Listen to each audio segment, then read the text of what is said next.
Ok. Ouais. Voilà, on est tous bons. Toi, tu manges une tartine.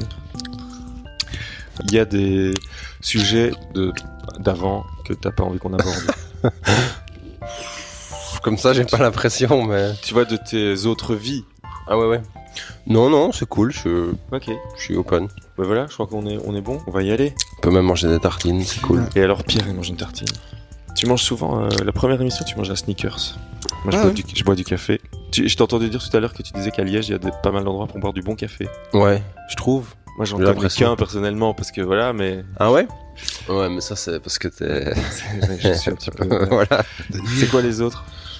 Moi, je trouve qu'on boit du bon café chez un petit truc qui s'appelle Addict Coffee. Coffee Addict. Ah, je vois pas où c'est. C'est un petit truc qui se trouve derrière les Chirous. Pas mal. Carrément pas mal. Ah ouais. Un tout petit truc. Mais pourtant, Ah ouais, il y avait le cappuccino là-bas. Ouais, c'est dans la rue derrière.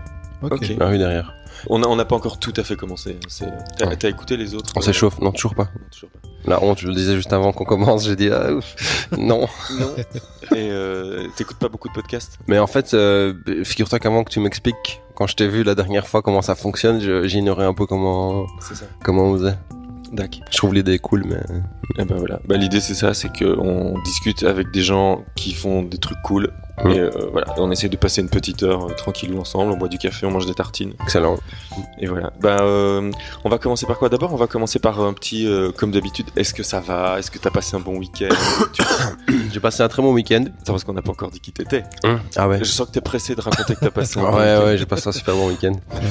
Bonjour Pierre. Bonjour Damien. Et alors, on a avec nous Jérémy. Bonjour Jérémy. Salut Pierre, salut Damien. Salut. Coucou. Donc Jérémy Goffard, qui est, on en parlera, mais je pense principalement maintenant lettreur sur vitrine. Ouais. Et puis qui a un passé avec plein d'autres carrières. On en parlera un petit peu. Ouais. Et donc voilà, on va commencer calmement en parlant du week-end. On parle du week-end. Toi Pierre, je sens que t'as envie de parler de ton week-end. Et non, pas forcément. Jamais en fait. Mais Toi, non. tu parles jamais de ton week-end. Ok, Mais bah, super. Bah merci, bravo. Moi, oui, Sympa. le week-end, c'est week-end, mort. c'est pour se reposer en fait. C'est Ouais. pour ça. Eh ben quoi, tu peux pas juste Donc, dire que tu t'es reposé. Je me suis reposé. Voilà. Ok. Et toi Jérémy, tu t'es reposé? Pas assez, Pas assez. pas vraiment reposé, mais j'ai fait des trucs assez cool. Je me suis bien marré. Je suis allé au mariage d'un ami. Ouais. C'est marrant, j'ai plein d'amis qui se marient. Ouais. Et c'est assez drôle de voir des potes comme ça qui... J'aurais pas vraiment misé sur un mariage avec eux. Et ouais, on a bien rigolé, on a bien dansé, c'était cool. Vraiment Ok. cool. C'était où? C'était dans quel genre de lieu? Ouf, c'est pas ça par contre, le lieu était pas terrible, mais... On c'était va à- pas le dire, on va pas citer le Non. nom, on saura pas qui Je peux juste dire que c'est à Eupen, quoi. Déjà ça donne un indice, quoi. Ok. Après, à Eupen, il y a des trucs cool. Moi, aussi. probablement, ouais. Ouais. Le, Il y a sans le doute- Mea Kousma, c'est pas Eupen? Le quoi? Le festival Mea Kousma. Qu'est-ce que c'est? Le label. C'est un label de musique aussi. Mea Kousma? Ouais. Mais je sais pas, moi je me connais Ouais. pas trop en musique et tout ça, c'est quoi Genre Mea un peu Kousma? musique électronique, ça patoche quoi. Et c'est à Eupen? Ouais. Ah ouais, maintenant que tu le dis, ça me dit quelque chose. Ouais. Ouais, ok. Donc Voilà. Eupen, très musique électronique. Apparemment. Apparemment. Ouais. Ouais. Il y en avait ce Ah, ce week-end, qu'on en dit. tout cas. Ah ouais, la musique de mariage, la musique électronique de C'était top. mariage. Ouais. Mais vous avez bien rigolé. Ouais, à fond. Cool. Bien dansé. Super. Mm. Puis et moi de mon côté, on a fait une battle concert. Ah bah oui, j'étais. Bah oui, J'y t'y étais, c'est Pierre. pour ça. C'était Oui, hier oui. soir. D'ailleurs, on est un petit peu fatigué. Enfin, moi, je suis fatigué parce qu'on est rentré Oh, mais très toi, tard. Je t'ai vu, hein, tu t'es donné. hein. Je me suis donné. Puis j'ai dû ranger un peu tout. On a fait une battle avec un groupe français qui s'appelle Lysistrata, qui était de passage, qui revenait de sa tournée allemande. Ouais. Et avec Laurent, donc Laurent qui est sur notre pochette, la pochette de notre nouvel album. Il a un studio à Sprimont, studio Coco. Je sais pas si t'as entendu parler. Si, je suis déjà allé. J'ai même déjà enregistré, là. Ah ouais, t'as enregistré avec quel groupe là-bas? Il y avait pas vraiment de nom de groupe, c'était Ah ouais, un projet. des morceaux. Ah non, si, c'était The Only Room, en fait. Ah oui, The Only Ouais, Room. ouais. Ah ouais, t'as joué dans The Only Room. Ouais.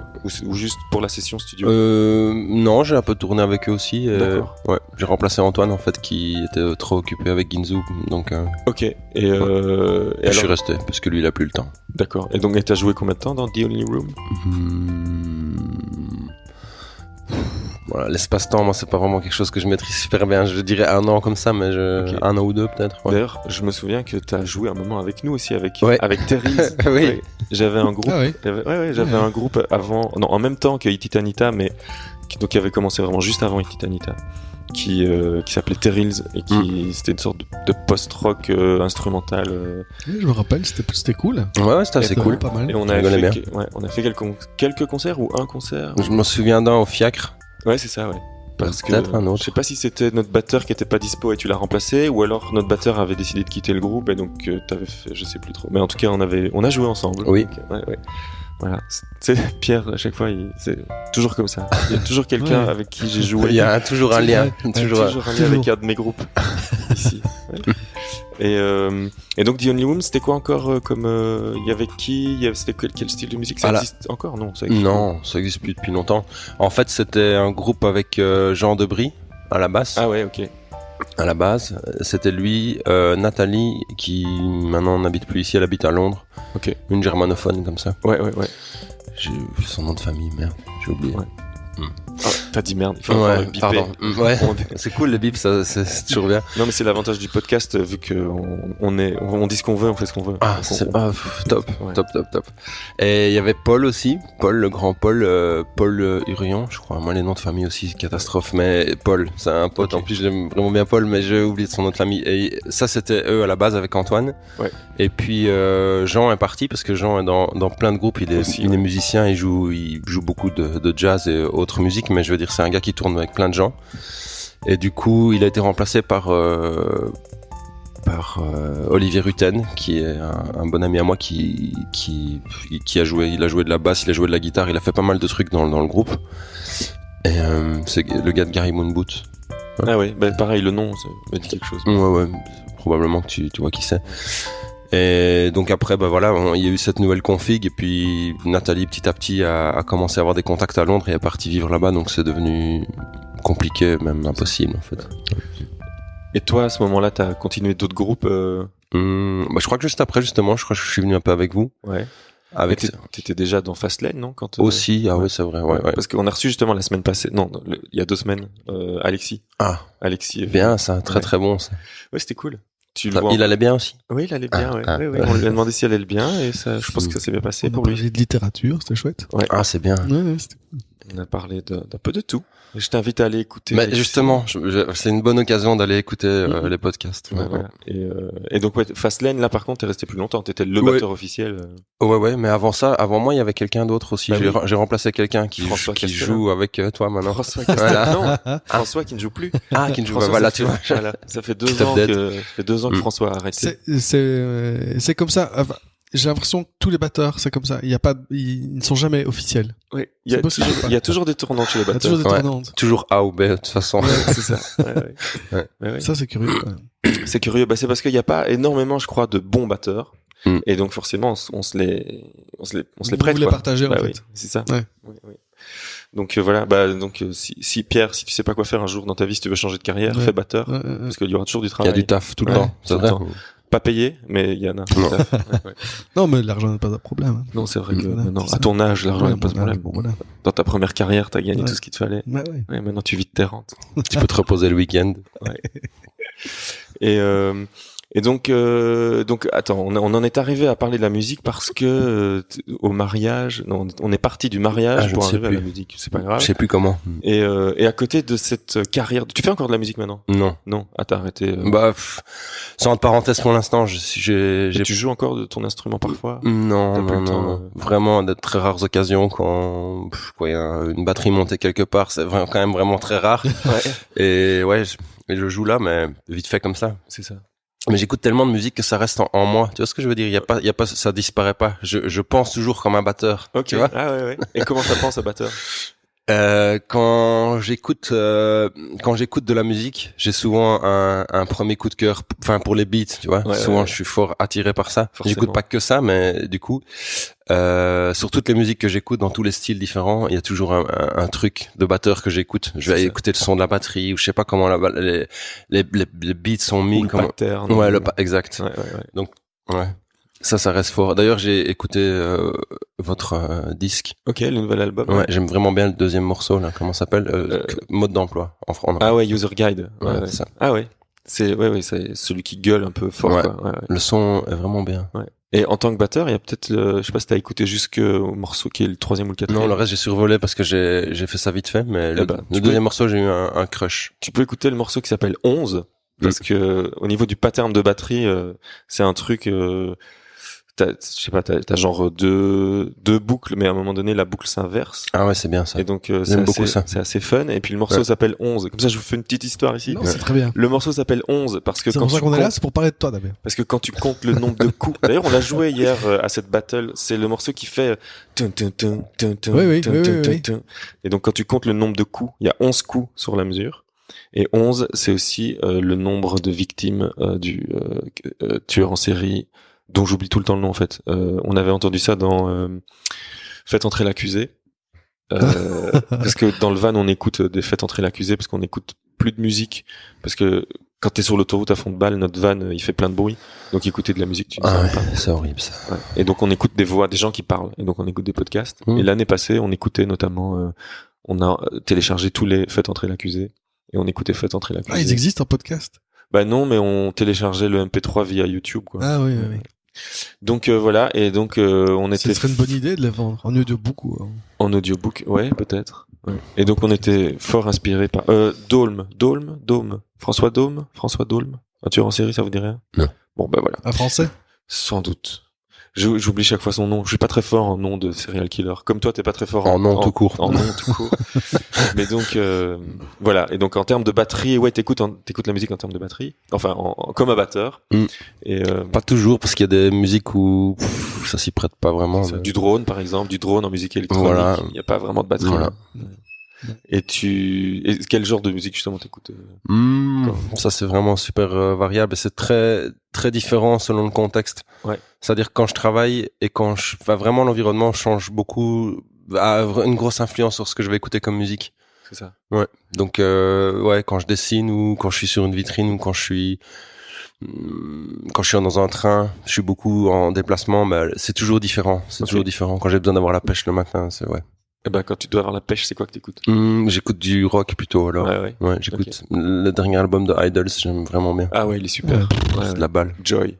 Juste trop bien. Ah, il est dingue. Ça décape, c'est juste comme il faut, c'est parfait. Moi, je les ai vus à Dour l'année passée. Ouh, ça doit être bon, ça. C'était super bien. Qui sont ces gens? Ils viennent... Alors, Idols, ils sont anglais. Ils ont déjà un super accent. Ils sont bien anglais, ouais. Ouais. Ils ont, je sais pas, ils sont, Idols, ils sont sur la cover du dernier Noise Magazine que j'ai quelque part ici, je te montrerai. Ok. Et c'est des Anglais, je sais pas si c'est leur 2e album ou le 3e, en tout cas, l'album précédent a cartonné. Ouais. Il était terrible déjà. Déjà, ouais. Et super engagé. C'est un peu, je sais pas moi, le hip-hop à l'époque où le hip-hop devait être engagé, pas comme maintenant. Ouais. Et ben c'est la même chose dans le rock quoi. Donc c'est vraiment ces trucs contestataires presque punk, mais sauf que c'est pas du punk. Après oui, c'était dans l'histoire du rock, il y a eu plein de groupes engagés aussi. Ouais. Oui, mais voilà. Et donc et là t'as Idols maintenant qui parle ça parle de tout, de plein de trucs et musicalement c'est je sais pas, il y a des longs trucs un peu c'est pas planant mais super entêtant, répétitif et puis à un moment donné ça part en couille, enfin c'est vraiment dingue. Super album. Terrible album.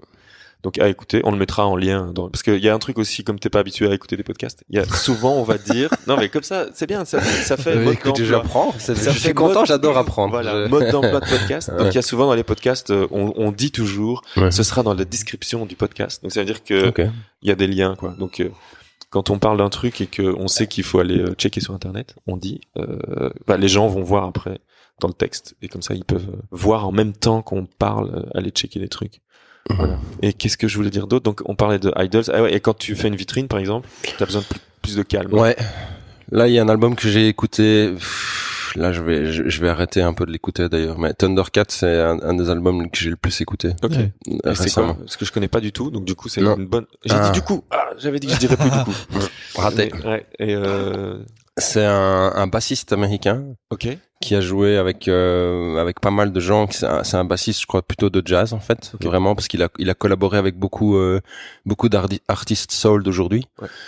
Et il est aussi producteur de trucs, de black music à fond. Et son projet à lui là, c'est avec plein de featuring. Il faut aller voir. Évidemment, j'ai pas de mémoire Oui. tous les featuring intéressants qu'il y a dessus, mais il y a plein de rappeurs qui viennent ou rapper ou parfois chanter sur son album. Son album, c'est une pépite. Okay. L'année passée, c'est certainement un des albums avec King Gizzard avec ceux de King Gizzard qui m'ont le plus habité et accompagné. Ah ben, on va mettre le lien de ça et j'irai l'écouter. Mais c'est pas genre dread mauve avec une basse 6 cordes qui joue dans tous les sens comme ça, super compliqué. Les dread mauve, je sais pas trop. Enfin, un look comme ça très bariolé. Il a un look assez bariolé avec une basse, 6 cordes que possible. je connais. Oui, j'ai déjà vu. Ok, d'accord. Ouais, c'est vraiment pas mal. Effectivement. Ouais. Dingue. Plus que pas mal, c'est vraiment dingue. Ouais. Donc c'est son jeu de basse qui est dingue. Non, Mais tout groove, la prod, tout est vraiment, c'est hyper léché, ça coule, c'est un truc de dingue. Ok. C'est pas technique pour. Ah non, pas du tout. Non. Pour faire la malin, Ça sert une vois, musique. Ça sert une musique qui est vraiment. C'est chill, t'écoutes ça, t'es détendu, il y a des super bonnes vibes dans la musique et c'est jamais niais, c'est jamais. Vous connaissez sûrement Tiny Desk Concert. Ouais. Sur Tiny Desk Concert, déjà toute la musique. Il accompagne souvent les artistes qui viennent déjà, et puis lui, son Tiny Desk Concert là, c'est dingue aussi. Ah ouais. C'est de la bombe. Ouais. Ok. Ah ben on ira voir ça. Moi le Tiny Desk, j'avais vu celui de Tyler the Creator. Ouais. Qui d'après ce que j'avais lu, c'était la première fois où il s'essayait à chanter avec une voix et mélodiquement plus que juste rapper. Ok. Et où il était un petit peu justement décontenancé parce que c'était la première fois. Et ça s'est super bien passé le Tiny Desk avec lui. Moi je trouve qu'il était cool. Je les ai tous regardés. Je suis fan complètement de Tiny Desk. Et en parlant de petites capsules vidéo un peu plus hip-hop, j'ai découvert, je connaissais pas, mais apparemment c'est connu dans le monde du hip-hop, mais le truc Colors, vous voyez ce que c'est? Non. Et c'est des rappeurs. J'ai vu celui de Hamza par exemple, tu vois, le rappeur bruxellois. Ok. Hamza. Ouais. Et c'est juste il y a un micro qui pend et puis il y a le beat derrière et puis ils sont juste tout seuls avec le micro, ils rappent, et ils sont dans une espèce de boîte immense. À mon avis, c'est genre un fond vert et puis ils mettent les couleurs par après quoi. Et t'as juste par session juste une couleur quoi. Okay. Et ils sont au milieu d'une boîte de couleurs et puis ils rappent. Ça me dit quelque chose. C'est super beau. Et puis après, si t'es un peu fan de hip-hop, tu vois un peu toutes les stars du moment. Ouais, c'est assez cool. Et donc c'est européen ça par contre du coup. Ouais, je pense que c'est européen. Ouais. Donc voilà, Colors. Et donc tu parlais donc c'est Thundercat qui vient plutôt du jazz, hein, tu disais. Ouais. Et musique black américaine, soul, jazz, oui sûrement parce que c'est un technicien de haut niveau. Mais et d'ailleurs en parlant de ça rejoint deux trucs qui font partie des trucs dont on va parler, mais c'est le graffiti. Enfin le graffiti et le jazz. T'as fait ici à Liège la fresque Miles sur Chet Baker. Chet Baker, pas Miles Davis. Je confonds toujours Miles Davis et Chet Baker. Ouais. Et donc, voilà. Forcément, non, mais oui. Et donc, t'as Chet Baker. Ouais. Et ça s'est passé comment? C'était une commande ou En fait, il faut replacer ça ça fait partie de tout un contexte. En fait, j'ai fait une première fresque dans le cadre d'une action qui s'appelait Palissart qu'on a lancée avec les Cheminats de l'environnement et la SBL Spray Canard à sa création il y a très longtemps. C'était en 2001-2002. Ouais. Et j'ai fait une première fresque un peu plus loin dans la rue avec des musiciens qui jouent comme ça vraiment près de l'entrée d'autoroute. Maintenant, elle est passée inaperçue, mais il y a des grands musiciens comme ça sur une fresque en ardoise, un peu même genre de technique. Et c'était un hommage au jazz parce que j'écoute du jazz depuis que je suis petit et c'est quelque chose qui est important dans ma vie, mais aussi pour vraiment rendre honneur à Liège et la connexion que cette ville a avec le jazz qui est vraiment très très riche et très très importante. Et Chet Baker comme il a habité à Liège et qu'il a si c'est vrai. Ah bah oui. Ah, mais c'est ça l'histoire, je savais pas. Et c'est un très bon ami je le savais. C'est un très bon ami de Jacques Pelzer et donc il a habité là-bas chez eux là-bas. OK. Et donc c'est dingue. Ouais. J'apprends aujourd'hui que Chet Baker a habité ici à Liège. Genre à 15 mètres d'ici quoi. Ouais, pas très loin. Ouais, pas très loin. Surtout pas loin de la Hollande et de la où il est mort d'ailleurs. Oui. Ouais. Mais tu vois, on a bien fait de faire ce podcast. J'ai appris un truc. Ouais. Donc je voulais rendre hommage à son passage ici parce que moi c'est quelqu'un que j'écoute depuis toujours Et c'est aussi quelqu'un que j'écoute quand j'ai besoin de calme, tu vois. C'est vraiment de la musique instantanément. J'entends ou sa voix ou sa trompette, ça me détend, quoi. Ouais. Mais mais moi j'ai eu un passage aussi où j'écoutais beaucoup. C'est un album complet, un My Funny Valentine. Ouais. Ou c'est un morceau. C'est un morceau, mais qui fait partie d'un album, mais si sur sa discographie est hyper riche, quoi. Ouais. À l'époque, c'était pas comme aujourd'hui. Mais c'est ça, le jazz, c'est pas vraiment un album. Le jazz, non. c'est... Et là, pour le coup, en tout cas, lui, il a participé à énormément d'albums. Sa discographie est juste monstrueuse, quoi. Je saurais pas dire sur combien de disques il joue, mais c'est vraiment violent, quoi. C'est aussi un musicien de session, donc il a joué avec beaucoup d'autres orchestres qui ne sont pas toujours en son nom, tu vois. Ok. Ouais. Et donc tu parlais de l'histoire, la connexion entre Liège et le jazz. Au-delà de Chet Baker, il y a d'autres trucs que tu pourrais m'apprendre là-dessus parce que ça m'intéresse forcément. Bah, je pense que oui, moi je pourrais en parler un petit peu, mais il y a des gens qui en parlent mieux que moi. Tu vois, j'ai beaucoup de contacts avec les gens de la maison du jazz. Ouais. Tu vois, Jean-Paul Schroeder, c'est quelqu'un de très... Enfin, c'est une mine d'or. Ce gars, il connaît absolument tout sur l'histoire du jazz certainement, mais sur l'histoire de la musique plus généralement. C'est quelqu'un qui est vraiment très cultivé et qui peut toujours t'apprendre des super trucs. Je suis allé suivre des cours d'histoire de la musique un peu qui donne la maison du jazz à l'époque. Donc la maison du jazz, c'est celle qui est au Tiers à Liège, c'est ça? Non, la maison du jazz, c'est un petit endroit qui se trouve dans la rue. Comment ça s'appelle ça? Tu vois, t'as la rue Ferronstrée, puis à un moment, t'as la grande fresque d'Okuda là sur le musée d'art liégeois. Ouais. Et ben c'est juste là dans la petite ruelle. Ok, d'accord. Je sais pas du tout le nom de cette rue. Ouais. On va le mettre en lien, ça c'est important. Ça, on va le mettre, bien sûr. Et donc, il donne des cours d'histoire du jazz, plus précisément là-bas, et c'est vraiment super intéressant. Moi, j'ai suivi juste un module sur John Coltrane parce que j'avais vraiment envie d'en apprendre plus, et je trouvais ça trop cool, tu vois, que tu puisses aller comme ça, aller le soir apprendre.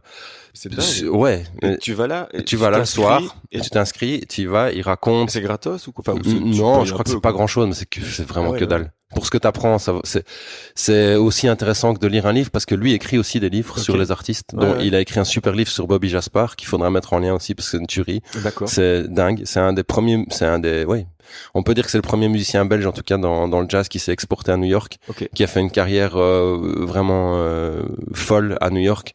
C'est un blanc qui est allé là-bas jouer avec des blacks à ouais, c'est ça, à l'âge d'or du jazz et qui a brillé là-bas, quoi. Donc c'est cool, c'est quand même vraiment une fierté. Ah ouais, quand même. Ouais, carrément, gloire, c'est plutôt amour, pas mal. Gloire, et chips, c'est ça. Ouais.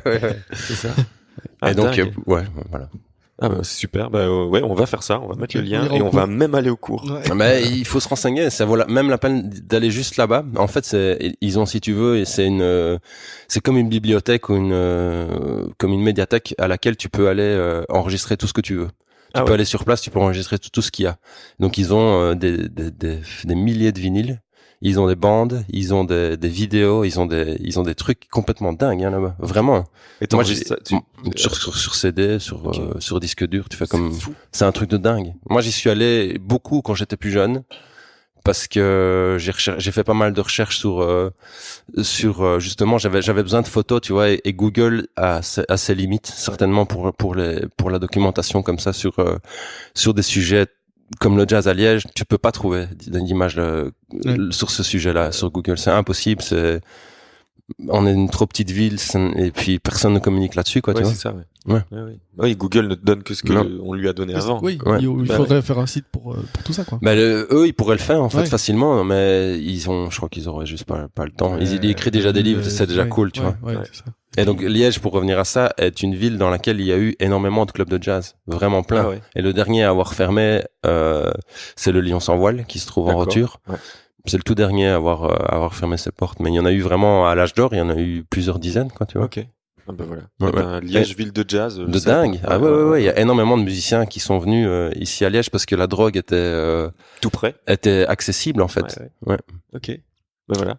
Belle histoire. En partie. Le jazz, c'est pas que pour ça. J'espère que je vais pas m'attirer les foudres de la grandeur de Liège. Jazz et drogue. Ouais. Non, c'est marrant que les gens viennent encore. C'est toujours le cas maintenant, en fait. Les gens viennent à Liège pour la drogue qui n'est pas loin. Oui, c'est vrai que c'est pas très loin. Font plus du jazz, font d'autres trucs, quoi. Voilà. Bah ouais. Bah parce que je sais qu'il y a des gens de France qui nous écoutent. Si des Français veulent venir à venez, Liège, ici, venez. il y a de la On drogue est tout tout près près. de la drogue. Voilà, on est tout près ça. de la Ouais. drogue. Moi, j'ai beaucoup d'amis français qui viennent transitent pour la par Ouais. chez moi. Ah voilà. Pour écouter du jazz. Pour écouter du jazz, Oui, ouais, bien ouais, sûr, ouais. ouais. Non, Allez. pour faire de la peinture et des projets artistiques. Ouais. Mais Mais justement, en parlant de peinture, t'as aussi une de tes carrières qui est donc peintre, graffeur Mm. ou graffiti Ouais, artiste. Je sais ouais, pas ouais. comment tu t'en Mm. parles. Ce qu'on peut dire, ce qu'on peut pas dire. Ouais, en fait, comment? Moi, j'ai jamais été super à l'aise avec ce truc-là parce que j'ai commencé à faire ça tout seul. Ouais. C'est quelque chose qui m'a plu. C'est vraiment un parcours tout à fait personnel qui n'engage que moi, et je me suis retrouvé à bien m'entendre avec des gens qui sont maintenant des amis très proches, et on fait partie d'un collectif, et tout ça est super. Mais à la base, j'ai pas du tout fait ça pour faire partie d'un mouvement ou quoi. Ouais. Mes racines culturelles ne viennent pas vraiment du hip-hop de la rue. Moi, j'ai pas grandi, tu vois. Enfin, je veux dire, j'ai pas ce truc. Le graffiti ne m'est pas venu naturellement de la rue. Enfin, je suis arrivé là juste parce que ça me fascinait, et que j'ai voulu découvrir ça tout seul. Mais je me suis jamais vraiment senti ni graffiti artiste, ni vraiment artiste tout court. En fait, là, c'est maintenant j'assume un peu plus ce côté-là, mais je veux dire, j'ai toujours fait des choses dans la vie qui m'ont écarté de la création artistique, alors que c'était en fait le seul don que j'avais et que j'aurais dû exploiter depuis longtemps. Mais le graffiti, c'est vraiment un truc que j'ai fait parce que j'ai eu envie de le faire, et puis parce que j'ai eu des opportunités qui se sont bien mises, j'ai rencontré des gens, et puis après j'ai fait des graffitis pour la ville, et puis j'ai commencé à en faire de plus en plus, et puis il y a eu la SBL avec laquelle j'ai beaucoup travaillé, on a fait des stages avec les enfants, on a fait Spray Canard. Ouais, Spray Canard. Et on a participé à énormément de projets partout en Belgique. C'est ça. Et quand tu dis que au départ t'as fait des choix qui t'ont écarté de ce truc. Ouais. C'est parce que quoi, dès le début, tu t'es dit en fait il me faut un vrai métier sans ça. Ouais, peut-être aussi ça. Ouais, ouais. Et donc t'as fait quel genre de truc avant de t'y mettre vraiment?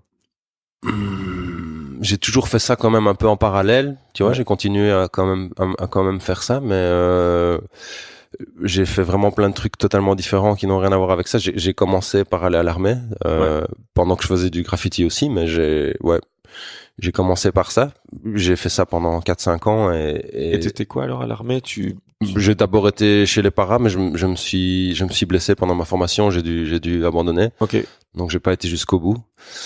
J'ai pas pu, en fait. J'ai essayé, j'ai recommencé plusieurs fois pour vraiment tenter ma chance jusqu'au bout, mais c'était pas possible. Ouais. Et donc je suis allé à l'infanterie, je suis resté à l'infanterie pendant 4 ans. L'infanterie, c'est quoi? Je ne sais pas. Alors l'infanterie, c'est quoi? Ouf. L'infanterie, en fait, on entend tout le temps ça dans les films, hein, l'infanterie, ça, mais je sais pas exactement. En fait, c'est les soldats qui ont les. Dans l'armée de terre, en fait, c'est la force combattante qui part en première ligne, qui est à pied, fusil en main, et qui part. Ah ouais, ok. Ouais, ça, c'est l'infanterie, ça. Okay. D'accord. Ouais, c'est chaud. C'est chaud. Fantassin, ouais. C'est combattant, quoi. Ouais.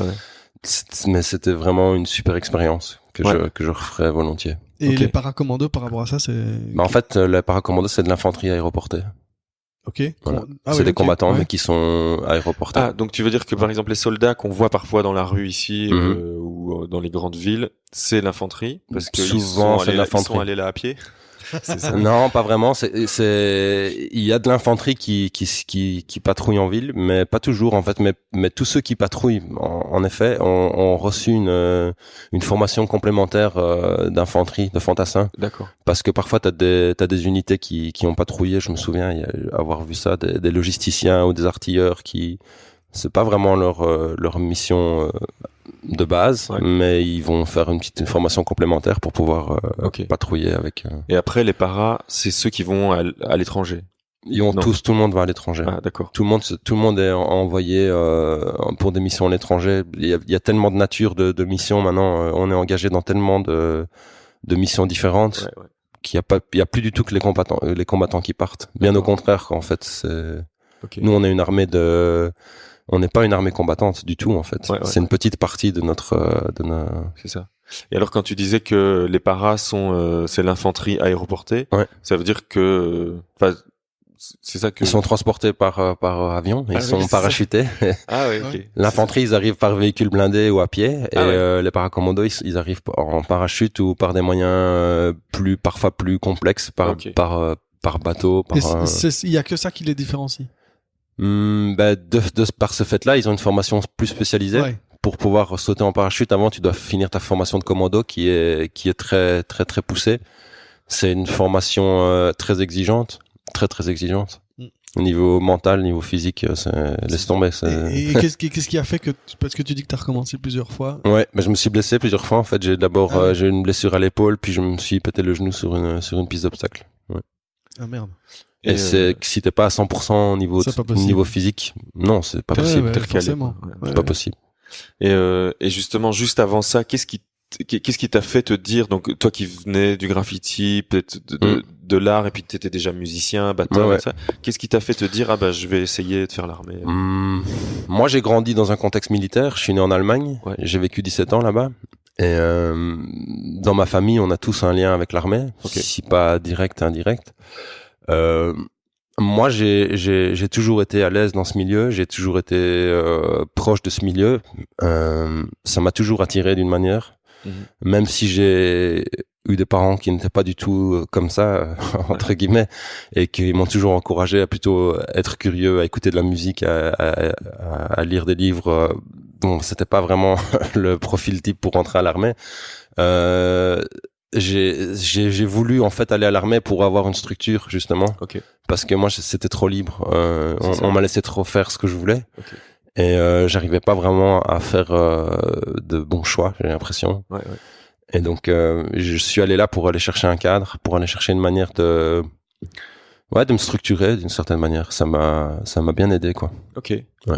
Ah ouais, c'est marrant parce que justement, nous, Pierre et moi, on a nos enfants dans une école à pédagogie active, donc pédagogie Freinet, qui justement, fait, il y a un cadre, mais qui est quand même assez large et où les enfants sont déjà.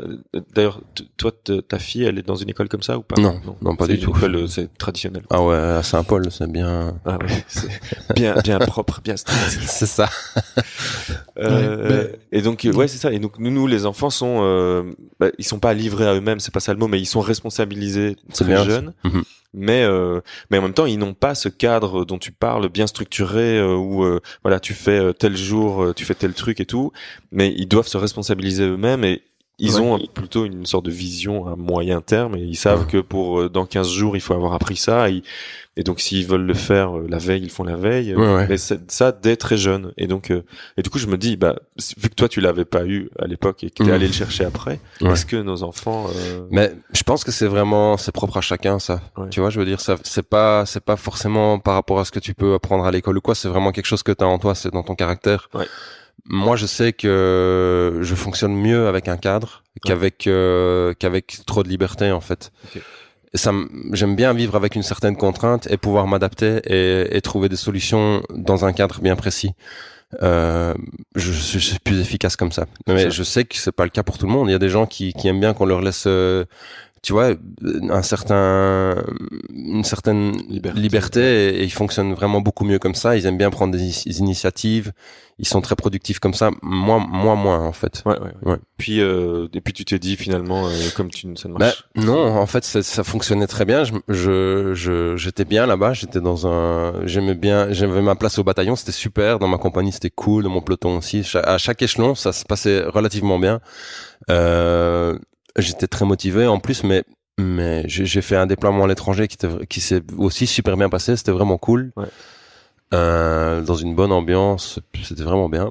Par contre, c'était où, tu peux le dire? Je suis parti au Kosovo. Ok. Ouais. Après, juste pour revenir, et donc c'était quelle période?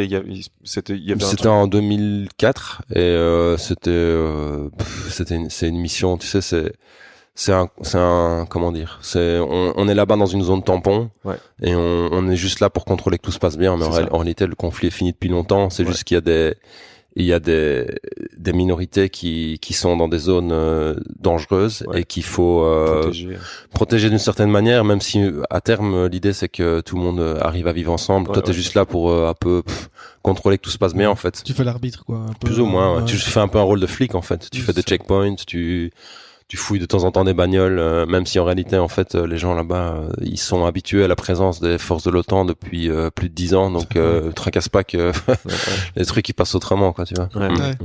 Et ta rencontre, donc justement, il y avait pas que l'armée belge. Non, il y avait tout. C'était assez marrant d'ailleurs de se promener dans les villes et de voir, de voir des bases de plein de pays en fait. Okay. Nous déjà, on était là-bas on était un détachement mixte. On avait un peloton luxembourgeois avec nous et on était sur une base française. Est-ce qu'il n'y a pas une blague avec le peloton luxembourgeois où ils sont que 2 ou je sais pas quoi? C'est pas ça?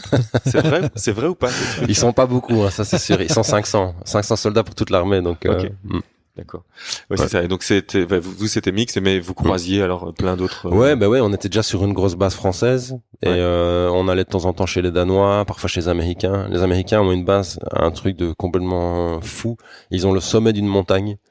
Là-bas, c'est une de leurs plus grosses bases hors États-unis. C'est un truc de malade. C'est toujours comme ça, les Américains. Non, mais terrain de baseball, football américain, Burger King, enfin c'est un truc de dingue. Ah, mais d'ailleurs il y avait cette histoire du Burger King qu'il y a ici en Belgique sur la base, c'est à l'OTAN, hein, en Belgique, ou au Shape à Mons. Ah, oui. Il y a un Burger King depuis genre je sais pas 15 ans. Ah ouais.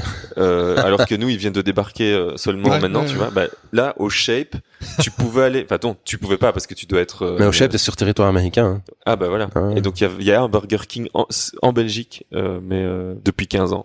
Au Shape, à Mons, c'est à Mons, hein. Ouais. Voilà, pour l'histoire du Burger King qui vient d'arriver. C'est génial. Ouais, c'est génial. Ils peuvent pas juste venir tranquille, ils prennent le sommet d'une montagne. C'est ça. Et ils y mettent un Burger King. Ouais, mais ils ont c'est fou. Oui. ils ont une logistique pharaonique et une politique complètement différente de la nôtre. Hein. Eux, quand ils déplacent des gens, ils les déplacent pour beaucoup plus longtemps aussi. Tu vois, nous on part pour 5 mois, eux ils partent pour 1 an minimum. Tu vois, un tour c'est 1 an. Et donc quand ils partent pour un tour, il leur faut le confort de la maison parce que ils sont souvent très loin de chez eux. Ouais. Bon là, le Kosovo pour le coup, c'est déjà loin, mais parfois ils partent en Afghanistan et en Irak. Ils sont déployés partout eux, en fait. Hein. Donc ils ont comme politique d'accompagner avec leurs troupes un maximum de confort qui les fait sentir chez eux, quoi. Ouais. Ah ouais. Voilà. Non, c'est super en fait, c'est génial. C'est super. Ouais. Et donc voilà, et donc c'est ça. Et je t'ai coupé tout à l'heure parce qu'on a parlé un peu du Kosovo et tout ça. Mais et quand à un moment tu t'es dit, mais j'ai arrêté ça parce que j'ai ouvert la péniche Inside Out à ce moment-là. Ah oui, c'est vrai. Ça c'est une autre de tes vies. T'as ouvert la péniche. Donc la péniche pour ceux qui ne l'ont pas connue et qui ne sont pas d'ici, c'était un lieu flottant. Sur une péniche. Sur une péniche, ouais. Qui accueillait des concerts, des soirées, tout ça. Ouais. Et donc, c'est toi qui l'avais ouvert. À trois, on a ouvert ça. Oui, c'est ça. Moi, Audrey et Mathieu. Ouais. Et donc, Mathieu, Mathieu Seron. Ah oui, ok. Que je ne connais pas, je crois. Bon, bref. Et donc, il gagne à être connu, c'est quelqu'un de vraiment bien. Eh ben, peut-être que je le connais de vue, mais que je ne sais pas que son nom. Il joue dans un groupe, peut-être. Non. Voilà, j'ai peut-être joué avec lui. Non, mais et donc, et vous, cette idée, ça vous est venu comment? En fait, c'est ça tu t'es dit, ok, je vais arrêter l'armée pour faire péniche? Pas tout à fait. Non. Presque, mais pas tout à fait. Okay. En fait, à l'époque, moi, j'étais en contact avec Audrey et Mathieu. J'étais en couple avec Audrey et Mathieu était un ami d'Audrey. Et je vivais au-dessus de la rue Saint-Hubert, près de comment il s'appelle cet hôtel là de luxe qui a maintenant mais qui n'existait pas encore à l'époque. En tout cas là, j'habitais dans une très vieille maison assez dingue avec une galerie d'art au rez-de-chaussée et un jardin à l'arrière avec une petite maison qui était dépendante de la grosse. Ok. Donc c'est vraiment une maison de maître mais dans toute sa splendeur, vraiment. Et dans le fond du jardin, il y avait une trappe qui descendait dans une tour, une espèce de tour avec des pièces, qui était un club de jazz avant, qui s'appelait la Tour du Diable. Waouh, c'est génial. À fond. Pardon, non, je te coupe encore, mais c'est parce que nous, on a joué au Canada dans un truc qui s'appelait le Trou du Diable. Ah. Et c'est pas trou, c'est tour, tu vois, ça change. Ouais. Et tous les Belges connaissent cette bière les Belges qui aiment la bière, parce que c'est une des meilleures bières, une des meilleures brasseries canadiennes, micro-brasseries canadiennes, le Trou du Diable. Le Trou du Diable. Voilà. Donc c'était pour une petite parenthèse, mais donc. Écoute, c'est la Tour du Diable qui m'a fait avoir envie d'avoir un club. J'ai proposé à mon propriétaire de l'époque de prendre possession du lieu et de le faire revivre. Mais en fait, le truc était squatté de longue date et il était tout abîmé, vraiment, il était défoncé. Et du coup, il a pas voulu s'engager dans des travaux. Enfin bref, il était assez âgé, le gars. Maintenant la maison a été vendue et donc je ne sais pas ce qui est devenu de ce trou, cette tour qui était un peu les deux. Et voilà, mais par contre, l'idée a germé comme ça. Et puis après, en rencontrant Mathieu, qui lui avait envie d'ouvrir un lieu, tu vois, la Sun Station venait de fermer. Ok. À ce moment-là, et donc on se retrouvait dans une ville où en fait il y avait plus vraiment d'endroits où tu pouvais aller soit voir des concerts, soit aller à une soirée. L'escalier ne faisait plus grand-chose à ce moment-là non plus. Ouais. Et donc on était vraiment dans une espèce de creux et on s'est dit c'est le moment de faire quelque chose. On avait vraiment envie, on était en manque de ça. Donc finalement c'était que des moyens de locomotion parce que l'escalier ne faisait plus rien. Ouais, c'est ça. La Sun Station qui était dans une gare avec les trains ne faisait plus rien, donc vous avez fait un bateau. Voilà, c'est ça. En fait, on est venu au bateau aussi un peu de cause à effet parce qu'on a cherché un lieu et on n'en a pas trouvé. Ok. Et comme il y a eu énormément de problèmes avec justement la Sun Station et le tapage nocturne, tu vois, en face il y avait tout le temps des problèmes et on a cherché mais sans succès quoi. Mais c'est vrai que vous en face vous aviez juste l'aquarium. Donc vous dérangiez pas trop. Ouais, si, on a eu plein de problèmes. Ouais, okay. Vraiment. Ça a été on a eu une association de riverains qui s'est carrément créé pour vous. Contre nous. Pas contre vous, ouais, c'est ça. Et qui nous ont attendus le jour où on est venu amarrer le bateau pour faire l'ouverture. Ils étaient sur le quai, quoi. Okay. Ouais. Ils nous attendaient de pied ferme. Ouais, on n'a pas été accueillis bras ouverts, ça c'est sûr, quoi. Okay. Et on a eu pas mal de problèmes avec le voisinage pendant tout le temps. Ils se sont plaints avant que quoi que ce soit ne commence. Ouais. C'est bien, c'est une bonne mentalité. C'est top. Ce qu'on a fait, c'est qu'on les a invités à bord et on a essayé de leur expliquer les choses autour vraiment d'une discussion pour essayer de créer un dialogue avec eux plutôt que de se dire non, nous on vient là, on s'en fout, on voulait que ça se passe bien avec avec les eux, Américains, quoi. Pas du tout. Non. Pas les Américains, non. Ouais. Et donc c'est ça. Et ils ont pas voulu entendre. Si, finalement, quand même, ça a déjà calmé un peu les ardeurs qu'on puisse les rencontrer, qu'on en parle justement, tu vois. Ouais. C'est comme pour tout, hein. Quand tu te mets à parler des choses, c'est clair. Voilà, c'est mieux. Et donc voilà. Et ça, cette aventure-là, elle a duré quoi? Pour la péniche elle-même, ça a duré 9 ans. Ouais, quand même. Ouais. Moi, on se rend pas compte. C'était long. Ouais, ça a duré longtemps. Ouais, à fond. Ouais. Moi, je suis parti après 3 ans. 3 ans et demi. Ouais, d'accord. Ok. Et voilà. Et donc et c'est là, à ce moment-là, toi, donc après la parenthèse péniche, où t'as déjà commencé à ce moment-là à faire du lettrage ou non? J'en faisais déjà un petit peu en fait, mais comment? Parce que ça, c'est finalement ton vrai métier actuel. Ouais. C'est je suis peintre en lettres. Peintre en lettres. Voilà. Ouais. Donc tu nous parleras de ça juste après. C'est le gros morceau. Ouais, c'est le gros morceau. Ça. Mais et donc t'as fait quoi après la péniche alors? Après la péniche, j'ai travaillé dans une boîte d'événements qui s'appelle Action Service à Bruxelles et ça c'est c'est un boulot que j'ai vraiment adoré, vraiment. J'ai travaillé comme freelance là-bas, comme constructeur en fait dans des décors d'événements. D'accord. Alors ça c'était donc c'était manuel quoi. C'était manuel, ouais. C'était manuel. Ceci dit, la péniche, le plus gros de mon travail, ça a été quand même de fabriquer, de l'aménager. Ouais, de l'aménager, c'est ça. De lancer l'activité. Puis après, j'ai été responsable du bar. Ouais. Mais c'était pas du tout quelque chose qui me convenait. C'est vraiment pas quoi. J'ai été là parce qu'en fait, il y avait pas vraiment de poste qui me convenait. Moi, je venais de l'armée. J'étais très content d'avoir ouvert ce lieu, mais en réalité, j'aurais dû faire autre chose directement après. C'était pas pour moi quoi. Le monde de la nuit, non, pas mon truc. D'accord.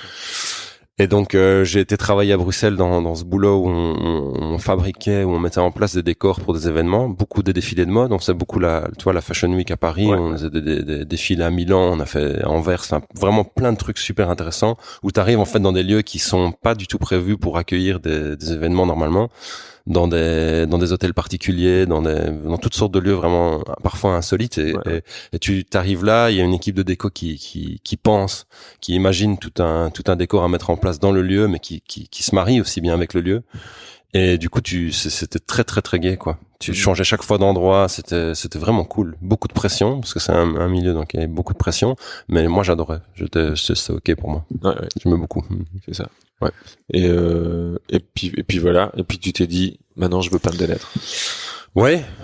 Je me suis dit ça plus ou moins, c'est vrai, mais ouais. J'ai travaillé dans le bâtiment aussi. Après, en parallèle et après, j'ai beaucoup travaillé dans le bâtiment comme peintre en bâtiment. Ouais. Et le truc des lettres, ça m'est venu parce que un jour, avec ton rouleau de latex, t'as fait un L. Voilà, c'est ça. Et puis tu t'es dit, mais on peut pas des lettres. Non, c'est pas ça. C'est que l'envie de peindre des lettres m'est venue bien avant. Donc, j'ai fait un voyage aux États-Unis quand j'avais 20 ans. J'ai été travailler là-bas et j'ai vraiment eu un coup de cœur pour toutes les signalétiques que j'ai vues qui étaient peintes à la main ou juste parfois, et ils ont une autre écriture que nous, une autre manière d'écrire. Et j'ai vraiment eu, je sais pas si ça a à voir avec mon amour pour les lettres en tant que graffeur, qui est aussi, tu vois, c'est aussi un truc quand c'est comme je disais tout à l'heure, penser comme un batteur, tu penses comme un graffeur ou tu penses comme un lettreur, tu vois des lettres, tu vois des typos, tout le temps, c'est une espèce d'obsession. On est là-dedans aussi. Voilà, mais c'est ça. Tu vois, on ne voit que ça. C'est un truc de dingue. Ouais. Et quand je suis allé aux États-Unis, j'ai vraiment eu un flash complet pour ça.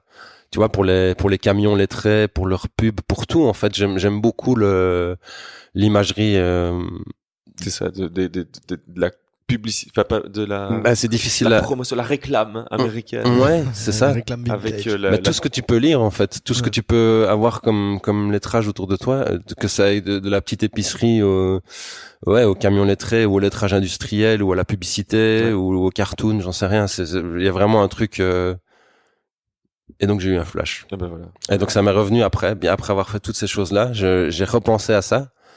Et j'en ai parlé avec un ami avec qui j'ai commencé le lettrage, et on s'est intéressé à la chose, on a commencé à faire des recherches, etc. On a essayé de trouver du matos comme on pouvait, on a commencé ça tous les deux, et moi j'en avais déjà fait un petit peu à gauche à droite parce qu'on m'avait demandé, mais c'était vraiment sans avoir aucune base, tu vois, je savais rien, j'ai juste fait par instinct, et c'est ok, le job était pour le peu de connaissances que j'avais, ça s'est quand même bien passé, mais genre je connaissais rien, quoi. C'est ça. Et donc t'as vraiment appris au fur et à mesure. Ouais. T'as quand même fait des formations, des trucs comme ça. Ouais. Et donc si par exemple quelqu'un qui nous écoute a envie d'être peintre en lettres ou peintre en lettres. Ouais. C'est quoi? C'est vraiment juste commencer et puis se trouver des formations. Il y a des lieux que tu conseilles. Enfin, il y a des workshops qui existent en fait. Ouais. C'est pas vraiment des formations de type long. Il y a ici en Belgique, ça n'existe plus depuis les années 80. Ouais. Depuis que les ploteuses ont remplacé les hommes, parce que pour une question de rentabilité, même les peintres en lettres qui faisaient à la main ont tous acheté des ploteuses. Ils ont joué le jeu. Ouais. Et donc là, c'est les lettres en vinyle que tu colles. Ouais, c'est ça. C'est les lettres en vinyle qui ont tué le job ici, mais partout dans le monde d'ailleurs. C'est ça. Ouais. Et donc, si tu veux suivre une formation de peintre en lettres, il faut déjà commencer par toi-même, t'intéresser au truc, mais c'est tellement revenu, je veux dire. Il y a vraiment un énorme regain d'intérêt pour ça que tu peux trouver beaucoup plus d'informations maintenant. Ouais. Et tu peux aller suivre des workshops assez facilement en Angleterre ou même en France, où ils se déplacent partout maintenant. Donc. Nous, on en a fait un parce qu'on a un festival de design avec Pierre qui s'appelle le FIG, qui est mi-février. Et l'année passée, les 2 années sur le FIG 1 et FIG 2, on a eu des workshops de typo à la main. Ouais, pas mal. Ouais. Qui les a donnés? Alors l'année passée, c'était c'était de la calligraphie, c'était Eye on Type, c'était des Hollandais. Ouais, je les connais.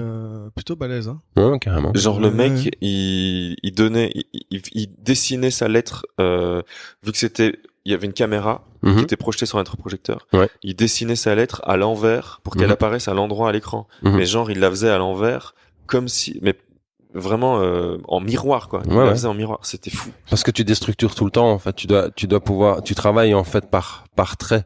Ouais. Et tu dois pouvoir décomposer toutes les lettres. Donc tous les alphabets que tu maîtrises, en fait, tu sais les faire dans tous les sens. Tu connais le groove de la lettre, tu sais comment ça fonctionne. Et quand tu travailles sur une vitre, assez souvent, tu le dessines en miroir. Tu peins en miroir.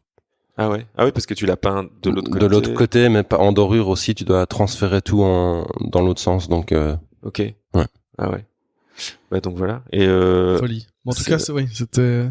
Ouais. Et la première année, c'était qui? Je sais plus. La première année, c'était typographie. C'était de la création de caractères typographiques. C'était beaucoup plus classique. Ah oui. C'était qui? C'était Sébastien Sanfilippo. Sébastien Sanfilippo. Et c'est ça. Et donc commencer par des workshops et puis après. En tout cas, c'est une bonne première impulsion parce que ça te permet d'approcher l'outil. c'est-à-dire le pinceau. Ouais. Ça te permet d'approcher aussi comme tu disais, la construction de la lettre, réapprendre à construire une lettre, à comprendre comment ça fonctionne un alphabet, et apprendre à faire groover les lettres convenablement. Ça, c'est vraiment. On en revient à la musique. Et ouais, jazz, exactement. Faire groover la lettre. Alors, carrément. Qu'est-ce que c'est faire groover la lettre? Ben, en fait, je crois qu'un bon peintre en lettres d'un mauvais ou d'un moins bon, c'est qui les batteurs. Mais non, mais il y a vraiment ce truc de pattern, de rythme, de rythme, c'est super important. Quand tu lis une belle typo, c'est quelque chose, ça groove dans tes yeux tout de suite. Tu vois ce que je veux dire? C'est vraiment flashant quand tu vois des peintres en lettres travailler. Là, je reviens du Letterheads de Londres. Et j'ai énormément observé pendant 2 jours les gens peindre, et vraiment, j'avais pas du tout envie de participer aux démonstrations, etc. J'avais vraiment envie d'observer pour voir un petit peu comment chacun fait groover des choses qui sont normalement assez simples et acquises par la plupart des peintres en lettres, des alphabets, tu vois. C'est un truc, tu fais des alphabets, t'en fais tout le temps quand tu t'entraînes. Tu dois justement apprendre à en faire pour avoir ta propre manière de t'approprier les alphabets les plus connus, tu vois, les typos bâtons, les empattements, les scripts.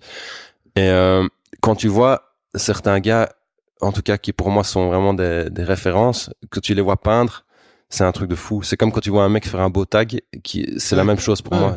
Il y a tellement une maîtrise dans le geste que le groove est tellement parfait. Quand tu les vois faire, c'est fou. C'est fou, ça sort du lot, c'est dingue, c'est un truc de malade. Mais après, oui, c'est comme si tu voyais un danseur effectuer exactement, un geste c'est la même chose. Si c'est la même chose. Un mec qui fait un solo. Complètement. Et quand c'est la maîtrise de l'art. Et il y a des gens qui n'ont pas du tout ce truc-là, et qui pratiquent beaucoup et qui sont assez bons techniquement, tu vois, mais qui n'ont aucun groove. Et là, tu le vois aussi. Tu vois, c'est crispé, dans le résultat final, ça se ressent. Ouais, mais c'est instantané. Tu le vois tout de suite. Il y a des gens qui sont des bons recopieurs, tu vois, et qui vont très bien faire les choses dans l'ordre, et qui vont le faire convenablement. Mais ça n'aura pas de groove, il y aura pas de personnalité. Tu vois ce que je veux dire? Voilà. Ok. Fascinant. Mais ouais. Non, mais c'est ça en fait, ce rapprochement entre le groove de la musique et le groove de la lettre. Ouais. Il y en a vraiment un direct pour moi, mais. Bah on dirait, ouais. Cool. Et voilà. Et puis toi, t'as pas des questions, monsieur le typographe là? Mais je suis pas typographe moi. Bah, allez, pose un peu des questions. Va. Kevin, avec qui je travaille, Kevin de Bruxelles, il est typographe. C'est son nom, Kevin de Bruxelles? Il s'appelle Kevin Cocchio. Ok. Non, parce que je connais une fille qui s'appelle Juliette de Bruxelles. Et je crois que de Bruxelles, je pense que c'est son vrai nom de famille. Non, en plus Kevin, il est parisien, il vit à Bruxelles, mais il est parisien. Okay. Et donc lui, il est typographe. Ouais, mais c'est Club Lettreur, son truc, avec qui je travaillais. Okay. Mais lui, il faut aller. Ah oui, ok, mais je vois, je vois son. Il a déjà donné des workshops à la Cambre aussi, d'ailleurs. Ouais. Il est impressionnant, ce gars, quoi. Et donc, vous bossez à deux? Ouais. La plupart du temps, je travaille avec lui, avec d'autres gens parfois aussi. Je travaille avec Vince, un peintre en lettres de Paris, un autre qui s'appelle Ben. Mais Kevin, c'est vraiment celui avec qui je travaille le plus, quoi. D'accord. Ouais. Et donc, quand tu dis qu'il y a des gens à Paris et tout avec qui tu te bosses, ça te permet de voyager beaucoup, le lettrisme? Ouais. Et donc, carrément. Tu bouges tout le temps, quoi. Ouais. Genre, t'es appelé maintenant à l'étranger pour venir peindre des vitrines. Ouais. Et cool. genre, par exemple, un truc cool que t'as fait dernièrement. Ces derniers mois, je suis allé à Londres faire une vitrine. Juste après le Letterhead, j'étais faire une bijouterie. Ok. C'était vraiment cool. Et là aussi, je bosse avec un peintre en lettres à Londres, un ami à moi qui s'appelle Corée, qui a un parcours, c'est aussi un graffeur qui fait du lettrage. Ouais. Et, lui, il vient des Caraïbes, il est londonien, mais il a des racines des Caraïbes. Et aux Caraïbes et dans ces pays-là, dans les pays des îles là-bas, ils ont une manière de faire le lettrage qui est totalement propre aux îles. Okay. C'est comme en Afrique, comme en Inde, ils ont tous une manière de faire qui leur est propre et qui est vraiment terrible et qui est très spontanée, qui doit aller très vite en fait, qui est très coloré et qui est vraiment, j'adore en fait. Okay. Et quand moi je suis allé là, j'ai travaillé avec lui parce que moi j'ai des bases plus différente des siennes et on a vraiment fait un bon, on est bien complémentaires comme ça, quoi. Ah ouais. Ouais. C'était cool. Et lui, il va revenir travailler avec moi ici aussi. D'accord. Et Ouais. il y a moyen de voir, il a un site ou un truc comme ça Ouais. pour voir Donc justement. son entreprise à lui, c'est This is my costume. Ok. Bah, on mettra tous les liens, mais Ouais. mais je suis curieux de voir ça. Ça et à Berlin, j'ai été faire aussi une enseigne pour un bar à jeans avec une fille de Berlin avec qui je travaille assez régulièrement aussi. Mais c'est ça qui est fou, c'est Ok. que Pourquoi il y a un regain, mais un regain pas seulement des gens qui en font, mais des gens qui en demandent. En Ouais, fait. énormément. Et tu penses que les gens cherchent quoi, un truc Mais- authentique, un truc. Moi, je dirais que la chose principale, c'est que tu vas faire une création unique. Tu vois, les gens, ils sont contents que tu viennes avec des idées pour mettre en valeur leur activité, et tu vas vraiment faire quelque chose pour eux. Tu vois, moi, en tout cas, je vais toujours essayer de faire ça. Je vais essayer que mon intervention soit vraiment pour eux et que j'essaye en tout cas de ne pas trop reproduire des designs déjà préétablis ou tu vois, je n'ai pas envie de jouer le rôle de l'ordinateur à la main. Tu vois ce que je veux dire? J'ai pas envie de remplacer la ploteuse juste pour dire de faire un truc à la main. Je le fais parfois, mais j'aime Alors pas. du coup, c'est plutôt des petits commerces et les gens n'ont pas d'identité graphique, pas de logo et tout. Pas forcément, non. On a fait des plus grandes enseignes et on a proposé justement avec Kevin, on a fait la maison d'Andois à Bruxelles dans les Galeries Royales. Là. Lui avait déjà fait précédemment une de leurs boutiques. Ouais. Et eux, ils travaillent avec Base Design, Ouais. qui fait toute leur identité. Et nous, ce qu'on a proposé, c'est que sur base de ce qui était prévu, on a fait des upgrades dans la technique, tu vois. On a proposé des techniques mixtes d'or. On a gardé la même base, exactement la même structure de typo, et on a fait des effets dedans. On a fait du mat, du brillant, on a fait des perces intérieures, parce que il y avait une meilleure lecture sur site, c'était une meilleure mise en valeur du design général, et du coup, en son contexte, c'était vraiment une création juste pour eux. Ouais. Tu vois? Et du coup, c'est là que notre rôle est important. Tu vois, c'est là que ça devient bien. Si c'est juste pour peindre à la main un logo qui a été fait à l'ordinateur et qui fonctionne très bien sur un écran ou une carte de visite,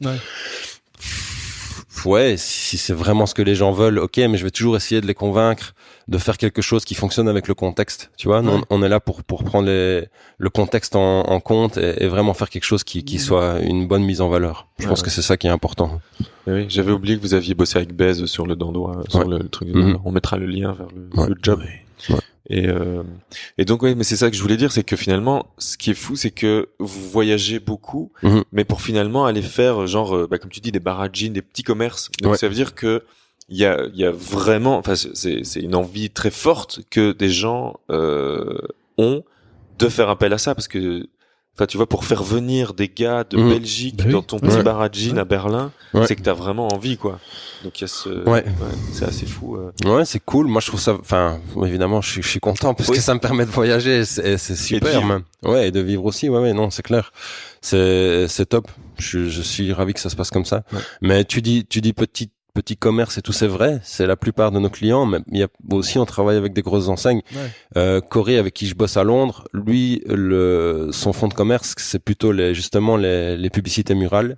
Tu vois, ça fait partie aussi de notre taf vraiment. Et il travaille beaucoup avec Nike et Reebok, tu vois, qui sont pas vraiment des petits commerces, quoi. Et donc, alors quand tu dis publicité murale, alors là des fresques, en fait. Ça vient du graphe, quoi. C'est des publicités grand format, mais qui sont faites au pinceau. C'est tout fait au pinceau. Ok. Donc tu veux dire que par exemple, il y a pas de bombe de peinture, quoi. Ah ouais, c'est ça. Mais donc par exemple, une publicité murale, enfin on mettra des liens comme ça, on montrera vraiment le type d'image que c'est. Mais ce serait par exemple, je sais pas moi, une campagne où t'as le portrait de LeBron James. Et c'est ça. Et donc tu dessines au pinceau LeBron James et tout ça. C'est un travail de dingue. C'est un travail de fou, mais les peintres en lettres avant faisaient ça. Toutes les publicités qu'on voyait sur les maisons, sur les pignons. D'ailleurs, on en a rénové une ici à Liège, la première, qui j'espère sera la première d'une longue série. Mais que vous venez de faire là. On en a fait cette année, l'année passée. C'est pour la brasserie Acte, on a refait le verre de bière à côté du micro-festival. Et donc à Liège, on a un gros patrimoine industriel dans lequel il y avait toute une série de publicités vraiment super cool sur des comment dire des produits fabriqués ici, quoi, tu vois. Et on aimerait bien faire revivre ce patrimoine, refaire des publicités, en rénover certaines. Il y en a vraiment qui sont dingues, vraiment. Okay. Et donc tout ça, c'était fait par des gars au pinceau, tu vois. Et ça allait très vite. Et c'était justement parce que ça devait être fait. Il y avait pas, je veux dire, un engouement comme aujourd'hui, une espèce de mode, tu vois. C'était un taf, quoi. C'était un taf. Voilà. C'était comme Tu fais le mur, boum. Exactement, tu vois. Il y a pas de prétention artistique, non, des trucs comme pas ça. du tout. Ouais, c'est ça. Et donc parfois même ça torchait, tu vois, le truc était un peu mal fait entre guillemets, mais c'était ça qui est trop bien et c'était fait, tu vois, et c'était là. Et pourquoi est-ce que je parle de ça? Pour dire que voilà, ça fait partie du métier de peintre en lettres et que donc justement Corée à Londres, lui, il fait souvent ça et qu'il y a des boîtes aux États-Unis qui font des trucs absolument dingues. Je vais vous donner les liens après. Okay. Colossal Media, vous connaissez pas ça? Colossal Media, le samedi quelque chose, mais à New York, c'est eux qui font les plus grandes pubs, ils font des plus grands formats, donc tout au pinceau et au rouleau sur des buildings de 10 étages, quoi. Putain. Ouais, des campagnes pour Nike avec plusieurs murs l'un à côté de l'autre, avec des designs qui sont faits entièrement à l'ordinateur et qui sont peints entièrement à la main. Ok. C'est juste dingue ce qu'ils font, ces gars-là. Ouais. La merde. Tout est fait à la main, tu vois. Ouais. C'est cool. Ok. Et j'en parlais hier parce qu'on parlait de intelligence artificielle, mais tu crois que ça va durer? Parce que maintenant, il y a les robots et les drones qui vont faire ça. Il y a des robots qui le font. C'est vrai, mais non. Ouais, si. Ah, ben voilà. Avec des élastiques qui sont pendus par le dessus. Ah, bah oui, Hector. Hector, tu vois le projet Hector? C'est Hector, c'est ça? Je sais pas. Mais ça existe depuis une dizaine d'années. Hein. Mais Hector, c'était un projet d'étudiant. Ça fait un moment, mais c'était gentil encore Hector par rapport à mon avis. Parce que Hector, ça pouvait pas peindre sur une façade de 10 étages. Bah là, je crois pas non plus que ça fait 10 étages, mais ça fait des murs, ça fait des petits trucs. Mais Hector, tu vois pas, je sais pas, ils sont c'est deux frères, c'est Jürg Lenny et puis son frère, Urs Lenny, qui sont deux typographes, graphistes, mais bidouilleurs suisses. Déjà, le graphisme suisse, de base, il est c'est assez sérieux quand même. Assez sérieux. Et ils avaient créé, ils avaient créé Hector. Je sais plus c'est les initiales de quoi, mais c'est comme le prénom Hector. Et donc, c'est comme tu dis, quoi, ils mettaient deux crochets. Je pense que c'est ça que j'ai vu. De part et d'autre. Et puis, il y a un moteur qui fait en sorte que la bombe, c'est super précis. Ouais, c'est un truc de dingue. Mais, là, c'est comme une ploteuse.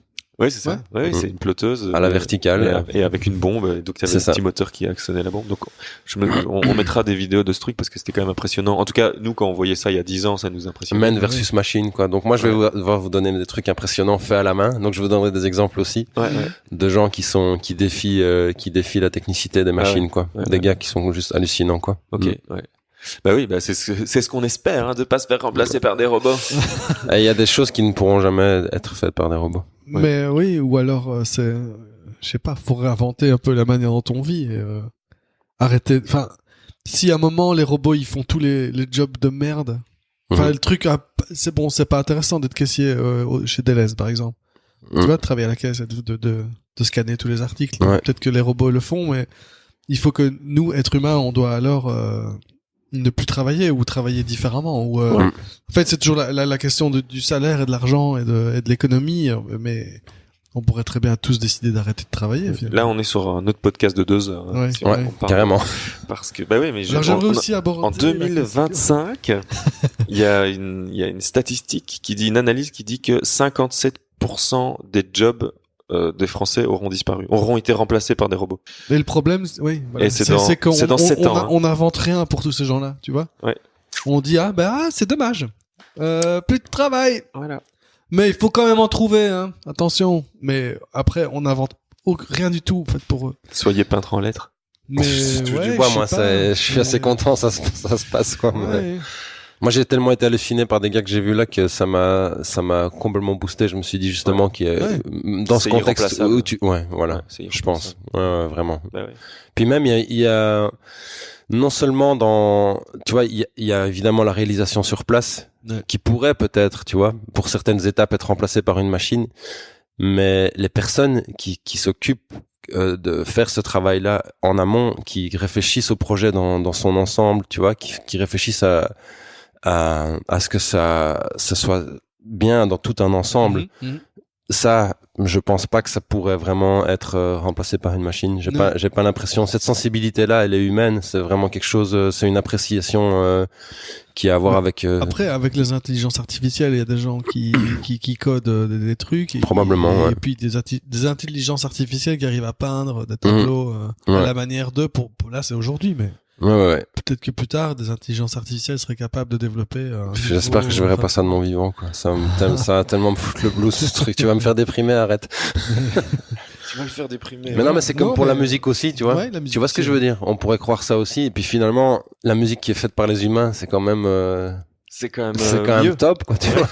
C'est bien aussi. Mais non, mais toutes les petites erreurs qui font que ce que les humains font est tellement appréciable. Ouais. Peut-être qu'on pourrait les coder un jour aussi. C'est ça, c'est ce que j'allais dire. Je pense que. Même en tout cas, c'est ce qui me plaît. Quand je vois des choses qui sont faites à la main, qui sont jouées à la main, c'est les petites erreurs. C'est la petite imperfection, mais qui est groovée de nouveau. Tu vois, qui est fait d'une certaine manière, avec avec une certaine émotion, qui fonctionne dans un pattern justement de la personne. Ouais. Et alors, l'ensemble est homogène. Tu le regardes et tu te dis, waouh, c'est juste trop beau, quoi. Cette manière de rebondir sur les erreurs un peu que nous on a, peut-être que les robots n'ont pas, parce qu'ils font tout parfaitement. C'était une belle conclusion pour la partie lettrage. On va mettre un petit générique qu'on aime bien. D'ailleurs, tu sais ce qu'on n'a pas fait, c'est le générique.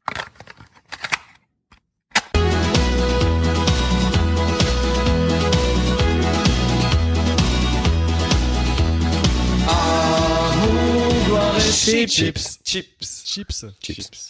D'accord, T.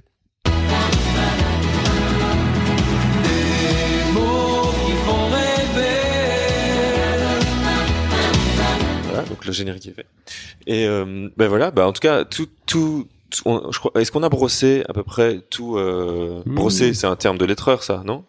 Les brosses font partie du lettrage. Ah voilà, c'est ça, les brosses. Je savais qu'il y avait un truc de brosse. Est-ce qu'on a brossé tout ce que tu aurais aimé dire? Ouais. On a quand même. C'est pas mal ça. Pas mal de c'est trucs. bien, carrément. Et alors il y a, moi, avant qu'on passe, parce que ce qu'on aime bien aussi, c'est quand les invités amènent 2-3 idées. Je sais que tu m'avais parlé d'un livre japonais là. Je l'ai pris en photo d'ailleurs ce matin pour pas oublier le titre parce que avec les noms j'ai un problème. Avant de parler de ça, moi je voulais juste dire que Pierre, histoire que notre intervention avec Amour, Gloire et Chips, c'est vrai qu'on en a pas parlé aujourd'hui, mais on parle souvent de ce qu'on appelle la digital detox. Parce que parfois on se rend compte que autant Gilles, donc qui est pas aujourd'hui, c'est vrai qu'on n'a pas dit Gilles il est pas là aujourd'hui, on n'a pas dit. Il est pas là. D'habitude on est a trois. Remarqué, je crois. Ok. On a remarqué, ou alors il était très très discret et d'accord avec nous depuis le début. Gilles. Mais Gilles. Oui. Et donc voilà, Gilles malheureusement ne pouvait pas être là aujourd'hui parce qu'il a du taf. Il travaille, il était en résidence. Mais il a un vrai travail. Voilà, il a un vrai travail, pas comme nous. Et donc Gilles n'est pas là, mais donc c'est Gilles qui. Pourquoi je parlais de Gilles ? Non, parce qu'on parle avec Gilles que on essaye de limiter un peu nos accès aux réseaux sociaux et des trucs comme ça parce que parfois ça bouffe un peu.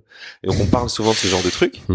Et c'est revenu dans beaucoup d'épisodes et on a reçu un commentaire de Jennifer qui nous dit: inspiré notamment par quelques discussions dans Amour Chips, j'ai pas réinstallé Twitter sur mon nouveau téléphone et j'ai largement écrémé qui je suis sur Facebook. Ça fait du bien, tout ce temps regagné. Voilà. Comme quoi, on sert à quelque chose. Voilà. Donc, merci, Amour Chip. Merci, Pierre. Merci, Gilles. Moi, je n'ai plus Internet chez moi pour le moment. C'est génial. C'est vrai? Oui. Ah, tu vois qu'on va quand même finalement parler de Digital Detox. Mais alors, le problème, c'est que je suis obligé j'ai un vieux modem. Et j'ai une alarme dans ma maison. Et l'alarme est connectée sur le modem. Et donc le modem, il dit c'est trop pour lui. Il a juste une alarme, c'est trop. Oui, il y avait l'internet de base. Déjà, c'était limite. Donc un 56K, un truc. Non, c'est un 5G, je sais pas quoi, c'est un vrai modem. Mais là, on est passé sur de la VDSL et tout, et là, il est à sa limite maximale. Ouais. Et là-dessus, on a greffé l'alarme, et à partir de là, il y a plus rien qui marche. Donc on a plus Internet, il faut que je rachète un nouveau modem qui lui peut supporter une charge, je sais pas une alarme. Je sais pas moi. Une alarme et compagnie. Ouais. Et donc là, là, de nouveau, on est forcé de ne pas avoir Internet. Et ça vous fait du bien. Vous revivez ou pas du tout? Ah non, vous êtes plus Netflix et tout ça. Non, il y en a pas. Et vous devez lire des livres. Ouais. Vous écoutez de la musique. Mais j'ai un disque dur multimédia, donc. Ah oui, donc ça va. Je peux quand même regarder des films que j'ai téléchargés illégalement. Toi, t'es accro, Jérémy, à Internet? Complètement. Complètement. Ouais, c'est Ouais. horrible. C'est difficile. Enfin, non, c'est chouette, Internet. Mais, Non, moi, je dois beaucoup à Internet. Ouais. Ouais. Je dois te dire d'ailleurs que les réseaux sociaux sont pour beaucoup dans Le démarrage de ta carrière. ouais, le mien, ouais, mais surtout le succès du sign painting en ce moment, c'est vraiment dû, je pense, au matraquage sur les réseaux et ouais, les gens diffusent beaucoup d'images de ça et ça a du bon et du moins bon, mais c'est... Et après, toi, ta consommation propre des réseaux sociaux, d'internet, de ton smartphone et tout ça, est-ce que c'est aussi problématique, je sais pas, mais en tout cas, chez nous, on sent que, enfin, moi personnellement, que c'est quand même. Ouais, c'est violent. Hein. Ouais, même, j'essaye. Hein, j'ai eu des phases où, comme je l'ai déjà dit plusieurs fois, genre, c'est de février à mai, enfin, genre quelques mois, 3 mois à peu près, où j'avais plus de smartphone. J'avais un téléphone à l'ancienne, tu vois. Ah ouais. J'ai envie de me dire que ça a changé mes habitudes après quand j'ai repris le smartphone et que je l'ai repris avec un peu plus de parcimonie ou voilà. C'est pas tout, c'est un peu vrai, mais tu sais, il y a des pas tout à alcooliques fait. qui ils ont arrêté de boire depuis 10 ans, mais ils savent que s'ils boivent un Canada Dry, Ils vont avoir envie. ils replongent. Pourtant, c'est pas une boisson alcoolisée. Voilà ce que t'avais à dire. Et C'est ce que pourquoi? j'avais à dire. Et pourquoi? Parce que ça, tu te rappelles, on disait quand le Canada Dry a été lancé comme ça, on disait que c'était comme de l'alcool, sauf que c'était pas d'alcool. C'est ça. Donc t'as ce goût un peu de. J'ignorais complètement cette histoire. Mais... Ouais, je te jure. Enfin voilà, il se fait que je connais plusieurs gens qui sont alcooliques et ça m'a été confirmé que ils peuvent même pas boire un Canada Dry en fait, parce que c'est déjà trop proche au niveau du goût, des sensations, de ce que ça leur rappelle et tout, et ils plongent direct. Et toi, t'es un peu un alcoolique des réseaux sociaux en fait. Ouais, de ça. Mais après, pour revenir sur le truc de l'alcool, je me suis fait la réflexion hier. En fait, c'est aussi pour ça parfois que je passe des soirées complètement sans boire, parce que je bois une gorgée de bière, j'ai envie d'en boire 1000. Et hier, par exemple, tu vois, j'ai pas bu du tout de la journée. Avant le concert, donc avant cette battle avec les Sistrata. J'ai pas bu de la journée. Juste avant de monter sur scène, d'aller jouer, j'ai bu une gorgée de bière dans la bouteille de Céline. Et après le concert, j'ai bu plein de bière que je voulais pas boire du tout. Ouais, moi, j'ai alcoolique, mec, c'est ça. Ouais, peut-être. Moi, si j'arrête les réseaux, moi, j'ai vraiment beaucoup de travail qui me vient par là, en fait. Vraiment. Bah après ouais, nous tout ici, tout ce qu'on fait, enfin nous, que ce soit avec le groupe ou le label ou ici avec le podcast, enfin tout passe par les réseaux. Ouais. Mais moi, comme c'est un truc très visuel, les gens vraiment, c'est la plateforme par laquelle je pense il y a le plus d'informations. C'est ça, c'est Instagram. Ouais, Instagram pour le taf que moi je fais en tout cas, ça n'engage que ça. Mais en fait, je sais que si nous, notre boîte de design graphique PLMD, si on essaie de relancer notre page Instagram correctement, ça ne ferait que du bien. Je suis aussi enseignant dans 2 écoles et dans les 2 écoles, il y a des gens qui réfléchissent de se dire il faut qu'on ait une page Instagram, qu'on soit présent sur les réseaux sociaux, parce qu'il faut que en fait tout passe par là maintenant, c'est comme ça. Vraiment, Vraiment. C'est un clin d'œil pour qu'on relance notre page Instagram. Ouais. Eh ben on va le faire. Ok, donc on va mettre le lien vers notre page Instagram. Vous pourrez nous retrouver sur Instagram, donc instagram.com/please let me design tout attaché. Ou PLMD. Non, c'est pas PLMD. PLMD, c'est sur Twitter. Tu ne connais pas du tout nos réseaux sociaux, Pierre. Mais voilà, oh là là. C'est toi le drogué de ce réseau. Bref, donc on a les réseaux sociaux à nouveau super. Et puis on va dire aussi que c'est chouette parce que on a 28 notes sur l'application podcast. Ça veut dire qu'il y a 28 personnes qui ont laissé des petits messages sympas et on a 5 sur 5. Donc ça veut dire qu'on a 5 étoiles tout le temps. Pas mal. Pour les gens qui nous écoutent et qui ont l'application Apple Podcast, allez mettre des petites notes sympas et de mettre 5 étoiles parce que ça nous aide à être référencés dans le truc. Ouais. Et maintenant, on va passer à amour, gloire et culture. Qu'est-ce que c'est bien. Et j'ai envie que tu nous parles. Il est bien ou pas le générique? C'est super, il est mieux que l'autre. Il est mieux que l'autre. Ouais. Et tu me parlais donc la semaine passée, non il y a 2 semaines quand on s'est croisés, Jérémy, d'un livre qui était assez cool, qui s'appelle... Figure-toi que moi je lis pas très souvent parce que comme je disais tout à l'heure, je suis tout le temps fort occupé avec mon travail. Ouais. Et c'est pour ça en partie que je fais plus de musique. Mais donc le temps de lire, je le prends plus vraiment, mais on m'a offert un livre vraiment cool. Ça s'appelle La cantine de minuit et c'est écrit par Yoro Abe. Ok, on mettra le lien. Donc il y aura la cantine de minuit. La cantine de minuit, c'est assez cool. C'est assez cool. C'est une espèce de, c'est un bouquin japonais illustré. Ok. Et ça raconte l'histoire d'une cantine qui ouvre toute la nuit dans laquelle les gens peuvent aller commander ce qu'ils ont envie. Voilà. Ok. Mais il fait ce qu'il peut avec ce qu'il a. Et alors, s'il peut le faire, il le fait. Mais s'il peut pas, il le fait pas. Mais la plupart du temps, il connaît les habitudes des gens. Les gens viennent là-bas parce que c'est un endroit où tu croises vraiment toutes sortes de gens aussi bizarres les uns que les autres, des gens qui font la fête, des bandits, vraiment le monde de la nuit, quoi. Ouais. Ouais. Et C'est c'est cool. un roman graphique? Ouais. Ok. Et Super bien. D'accord. Et donc, bah oui, c'est ça. C'est un peu comme un club de jazz, quoi. C'est ça, Tu sans viens la la musique. nuit, Sans la c'est- musique. Les gens viennent juste manger un truc. Voilà. C'est le Ouais. groove de la nourriture. Ouais, le groove de au la lieu du nourriture. groove de la musique. Il y a plein de petites histoires autour des recettes que les gens, je veux pas tout dire, mais Ouais. c'est cool. Cool. Eh ben, on mettra le lien vers ça. Et puis, je sais pas si toi, Pierre, t'as une petite recommandation dernièrement, un truc que t'as écouté, lu, vu. Pour l'instant, je regarde une série qui s'appelle Légion, qui est vraiment cool. Ah ouais. Ouais. C'est quoi Ça a à voir avec. En fait, le type qui a lancé cette série, c'est le gars qui fait Fargo. Ah ouais. C'est la série. Fargo, La ouais. série, pas le film. Hein, Ouais. Et que j'ai pas encore vu. Fargo que t'as pas encore vu. Fargo, j'ai pas encore vu. Ben oui, C'est quoi? Il y a 2 saisons. Hein. 3 je crois. Troisième Je déjà? crois. Ah bon? Je pense. Moi, Ah, j'en ai vu. il y a peut-être une 3e. Ouais. Donc ce type-là a réussi. Enfin, il a créé cette autre série Légion qui est. C'est avec les. C'est avec les mutants, les X-Men et tout ça. Enfin, vous voyez un peu le truc. Ah oui, c'est ça. et c'est juste complètement dingue. C'est où ils sont à l'école, ils apprennent. C'est pas ça? Non, c'est pas ça. Ah, je pensais.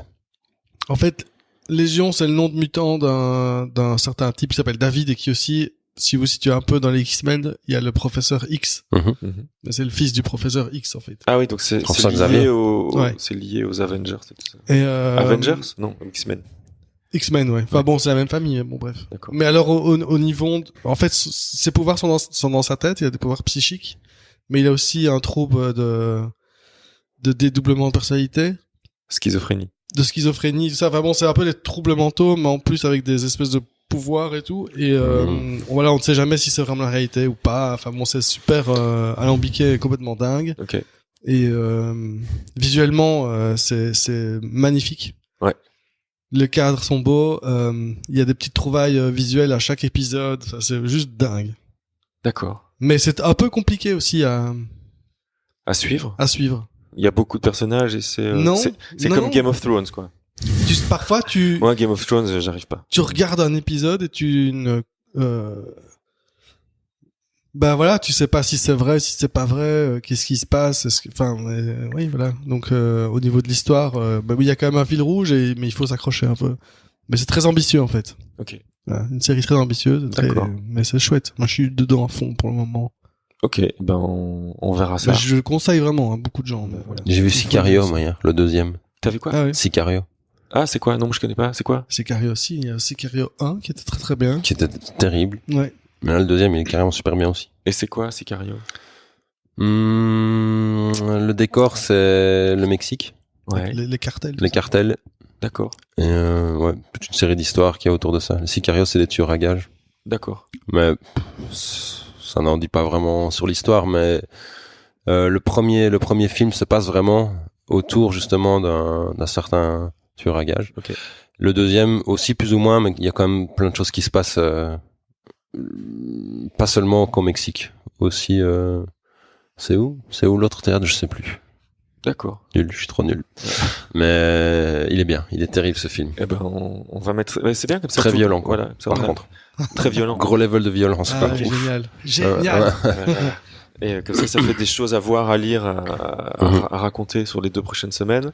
Moi, j'ai juste vu cette semaine, par hasard, en fait, c'est Céline qui... Elle l'a vu sur Netflix, enfin, elle l'a pas vu, elle avait vu le teaser, je sais pas quoi. Un stand-up de Daniel Sloss. Je connaissais pas du tout, donc il est écossais. Et donc c'est un stand-up. Tu suis un peu le stand-up sur Netflix? À part Louis C.K., je connais pas d'artiste de stand-up. Eh ben, il y en a des milliers d'autres, plein d'autres, qui en plus eux ne montrent pas leur bite à des filles de manière. Il fait ça, Louis C.K.? Ouais. Ouais. C'est pour ça qu'il s'est retiré du truc. Mais non, Il est tombé avec les MeToo et tout ça. c'est pas vrai. Si. Il montrait sa bite. Il utilisait un peu son pouvoir, tu vois, d'être un peu Louis C.K. C'est quand même, il y a personne au-dessus de lui, tu vois. Et donc il invitait. Après, non. Je sais que tu vas peser des pour et peser des contre. Non, il y a, on ne peut Ça pas y est, on est défendre. parti non, sur Louis C.K. on ne peut pas défendre ce Ouais. qu'il a fait. Parce que c'était, c'est se masturber devant des gens qui, tu vois, Qui n'ont pas demandé à ce qu'ils se masturbent devant elle. sur le lieu de travail. Ah, merde. Mais c'est des choses, enfin, J'ignorais complètement. Ouais, mais ce qui est compliqué, c'est que c'était il y a 15 ans et qu'il n'a pas fait. Non. Ah, si, c'était il y a 10 ans. C'était pas tout à fait. Bon, moi, vas-y. Je voulais pas lancer le débat, désolé. Non, mais continue, vas-y. Non, mais c'est un débat qui est intéressant. Ouais. Voilà. Enfin, j'ai quand même l'impression que c'était des histoires d'il y a 10 ans et qu'à un moment donné, on peut faire des bêtises et puis se rendre compte qu'on a fait des bêtises, arrêter de le faire. Ouais. Et changer ça. Mais après, il y a ce truc où il l'a toujours nié en se disant, je vais mettre ça sous le tapis. C'est comme quand tu mets de la poussière sous le tapis. Ouais. Et, enfin, ce qui est, enfin, mais c'est dur parce que, enfin, moi, je me mets à sa place. Oui. Alors, je ne le plains pas. Je veux dire, tu te mets à sa place, tu veux dire, tu vas commencer à sortir ta bite au café et tout ça. Mais, enfin, tu as ta carrière et c'est vrai que ça demande un certain niveau de courage de dire aux gens, au public, au grand public, parce que apparemment dans le milieu de la comédie, ça se savait quoi. Enfin, je veux dire, il y avait des rumeurs et tout. Mais alors que ta carrière est en train de réellement décoller enfin, face au grand public, d'un moment donné dire de toi-même, oui. C'est moi, j'ai fait ça il y a 10 ans. Oui. C'est bizarre, quoi. Ouais. Enfin, je veux dire, personne ne ferait ça. Alors, moi, je suis un peu mitigé par rapport à tout ça. Je comprends ce que tu dis. Et je pense que je ne le dirais pas aussi bien que nos amis Dan Gagnon et Anthony Mirelli. Ils en parlent dans le dernier épisode de leur podcast à eux qui s'appelle Comedy News Weekly. Donc, c'est un podcast sur la comédie toutes les semaines. Il a refait une apparition sur une scène il y a quelques semaines. Qui aussi a été controversé parce que il fait comme s'il fait semblant de rien, quoi. Ouais, c'est ça. Genre, il est arrivé comme en faisant semblant de rien, en faisant des sketchs sur toute autre chose. Il a même fait une vanne sur le viol, tu vois. Non. Comment ça, non? Bah, c'est pas une. Enfin bref. On n'a pas envie d'être d'accord. On n'a pas envie d'être d'accord. Non, c'est pas ça. Mais je veux pas défendre ce qu'il a fait de nouveau. Mais Enfin, moi, pour le moment, j'ai toujours un peu de mal. Mais donc, je disais, je vous invite à aller écouter. Et toi aussi, Pierre, je sais pas si tu as écouté. Mais moi, j'ai pas spécialement envie de voir son stand-up non plus. Je pense que c'est trop tôt, tu vois. Ouais. J'aurais du mal à regarder. Mais bon, voilà. Tout à fait. Mais donc, je mettrai en lien le dernier épisode de Comedy News Weekly. Ils en parlent un petit peu et de manière assez intelligente parce que c'est vraiment pesé et c'est assez cool. Donc, allez écouter ce petit passage-là sur Louis C.K. par Daniel Gagnon et Anthony. Mais il dit quoi? Bah, ils disent un peu justement que c'est trop tôt, que et c'est surtout par rapport à l'honnêteté. Donc, ce mec-là, il a été connu parce qu'à un moment donné, il a mis toutes ses tripes dans ce qu'il racontait sur scène, et c'est son honnêteté en fait qui a fait que bah tu pouvais, enfin c'était ton grand frère, c'était ton tonton, c'était Louis C.K. Et là, c'est surtout maintenant sur son retour, le fait de faire comme s'il ne s'était rien passé et de ne pas du tout parler de ce qui s'est passé, c'est vraiment ça le manque d'honnêteté qui lui est reproché, parce que justement un mec comme Louis C.K., ben voilà, tu viens après 9 mois, déjà c'est trop tôt, au-delà du fait que c'est trop tôt, tu reviens, et ben t'es obligé de parler de ça, et tu seras pas pardonné par rapport à ce que t'as fait, mais tu pourras quand même dire ben voilà, et voilà comment je suis, voilà, enfin tu vois, et rester honnête par rapport à ce que t'as fait et pas l'occulter, quoi. Ça c'est un des trucs qui raconte. Donc on est d'accord, finalement. Ah mais on est toujours d'accord, Pierre, au final. Voilà. À chaque fois on dit la même chose avec des autres mots. Mais et donc tout ça pour dire que donc le stand-up, au-delà de Louis C.K., Daniel Sloss, qui est écossais, qui fait, c'est assez, ça s'appelle Dark. D'ailleurs son spectacle s'appelle Dark. C'est assez c'est dark dans le sens où je sais pas, il parle de sa sœur qui est handicapée et à un moment donné il dit mais je sens que vous êtes gêné de rigoler de ma sœur parce qu'elle est handicapée. Enfin tu vois, il va vraiment dans des trucs assez et finalement il en parle de manière assez naturelle et il explique qu'en fait on peut rigoler si on rigole avec elle et elle se marre, elle le rire le plus fou du monde et tout ça, enfin bref. Et il parle de Jésus, il parle de la religion. En plus lui il est athée, il parle d'un moment où il est allé faire un spectacle dans l'Indiana qui est genre je sais pas moi l'état le plus catho des États-Unis où il a fait des blagues sur Jésus. Enfin, c'est des trucs. Moi ça faisait longtemps que j'avais plus ri aux larmes et vraiment Céline à côté de moi se demandait mais qu'est-ce qui t'arrive? Je ne pouvais plus respirer tellement je riais, donc c'était vraiment vraiment bien. Donc voilà, je vous invite si vous aimez le stand-up à aller voir donc Daniel Sloss sur Netflix. Et puis un autre truc, c'est parce que tu peux parler de romans graphiques. Moi j'en ai lu un cet été qui s'appelle Tokyo Kaido. Et puis parce qu'on a parlé aussi des troubles mentaux toi dans Légion et tout ça. Donc ça s'appelle Tokyo Kaido, c'est une trilogie Enfin, c'est 3 bouquins. Et ça part aussi un peu dans tous les sens, parce que tu sens que le gars, je connais pas très bien l'histoire de l'auteur, mais il a eu genre une série à succès juste avant, et puis là il s'est dit qu'il allait faire une pause, et il a commencé Tokyo Kaido sans vraiment savoir où il allait. Donc ça part un peu dans tous les sens, mais en gros le pitch, c'est des enfants qui ont des troubles qui sont très très rares. Genre par exemple, il y a une fille qui, de manière totalement inopinée, à n'importe quel moment du jour ou de la nuit, a un orgasme. Donc ça lui arrive d'être dans le bus, et à un moment donné elle peut plus elle jouit dans le bus toute seule sans rien faire et tout ça. Il y a un mec qui ne ressent pas la douleur et donc qui se prend pour un super-héros, et puis à un moment donné il veut faire des trucs un peu fous parce qu'il pense qu'il n'aura pas mal et il se jette d'un toit. Il a pas eu mal, mais il est mort, quoi. Non, il est pas tout à fait mort parce qu'il a eu de la chance, mais bref, il aurait pu se faire très mal. Enfin, il est quand même après, voilà. Il y a une fille qui vit dans un monde où elle ne voit pas les gens. Donc ça veut dire qu'elle est toute seule dans un monde, mais elle voit une bouteille. Si quelqu'un boit la bouteille, il y a une bouteille qui vole, quoi. Et pour elle, c'est normal. Enfin voilà. Et les gens communiquent avec elle via un ordinateur parce qu'elle voit sur l'ordinateur. Enfin bref. Et c'est assez fou. L'univers est complètement dingue. Et ça rejoignit un peu vos deux recommandations à vous. Donc voilà, Tokyo Kaido, c'est assez cool. Je te les filerai, Pierre, si tu veux. Je te les filerai aussi, Jérémy. Ouais. Génial. Voilà. Et sur Netflix, il y a aussi, vous connaissez American Vandal? Je l'ai pas encore vu, mais tu m'as dit que c'était génial. Eh ben, il y a la saison 2 qui est sortie, c'est encore mieux, c'est super. Ah ouais? Bah, toi qui fais du graffiti, ça devrait te plaire. T'as Netflix chez toi? Ouais. Et c'est un mec, si je me souviens bien, il y a des graffitis de beats. Il y a des graffitis de beats ça se passe dans un lycée aux États-Unis. Mm-hmm. Et tout à coup, en fin de journée, toutes les voitures des profs ont été taguées avec des beats. Donc, évidemment, il faut trouver le coupable. Et c'est une espèce de faux documentaire, tu vois, les mockumentaries, comme il y a eu plein de séries comme ça, que The Office, où on pense que c'est un documentaire, mais tu sais que c'est pas vrai, mais en même temps ils jouent vraiment le jeu de faire comme si c'était un documentaire. Et voilà, non, mais c'est vraiment super parce qu'il y a que des acteurs qui sont pas du tout connus, donc t'as vraiment l'impression ils jouent le jeu du documentaire. Et la saison 2, ça va voir avec du caca. Voilà, mais c'est vraiment, okay. C'est vraiment, tu vends du rêve, c'est bien, un beat et caca, c'est cool. C'est avec des blagues et du caca. Voilà. Moi, je crois que c'est parfait comme mot final, comme le mot de la fin, finir sur du caca. Je sais pas si tu veux ajouter quelque chose. Par exemple, les gens qui veulent te retrouver, comme ça, je sais que ce sera quand même écrit dans les descriptions, mais comme ça, les gens peuvent t'écouter le dire. Donc, les gens qui veulent te retrouver sur Internet, c'est ton Instagram, Instagram, principalement. Et donc c'est Facebook aussi. J'ai une page Facebook. Miles Signs, ouais. M-I-L-E-S. Pourquoi Miles Davis? Mais non, en fait, ça vient de Miles Militis, c'est soldat en latin. Ah ouais. Moi, j'ai toujours cru que c'était Miles Davis parce que je savais que t'étais fan de jazz depuis aussi, le début. Mais en fait, non. Okay. C'était pour ça. Mais ouais. Après, les gens. Du coup, ça fait le lien entre les deux. Quoi. Oui. C'est super. Ouais, c'est pas mal. Ouais.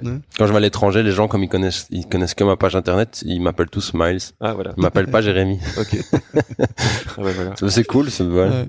Bah ouais, Miles. Ouais. Et donc, on te retrouve là sur Instagram et sur Facebook. Ouais, okay. Miles Signs. Cool. Et puis sinon, nous, c'est comme d'habitude, amourchips.com. Hein, Pierre? Je sais pas. Voilà. C'est ça? Oui, c'est ça. Donc, c'est amourchips.com, c'est amourchips partout. Donc, avec un arrobase devant pour Facebook, donc, Twitter, Instagram. Amourchipspartout.com. Non, pas du tout. Amourchips.com. Amourchips.com. Partout où tu iras, Pierre, tu mettras @amourchips et tu nous trouveras. Ok? @amourchips et tu nous trouveras. Voilà, c'est ça. Ok, bravo. .com. Voilà. Okay. Alors, n'hésitez pas à aller mettre des étoiles sur Apple Podcast, comme ça nous aide à faire référencer au mieux. Partagez autour de vous, parce que finalement, c'est le bouche à oreille qui fait que on explose carrément les scores. Hein. On a presque 1000 auditeurs par épisode. Mais non. Si, les épisodes ont été écoutés presque 1000 fois chacun. Ou j'exagère un peu. C'est complètement dingue. J'exagère un petit peu, mais on n'est pas loin du 1000.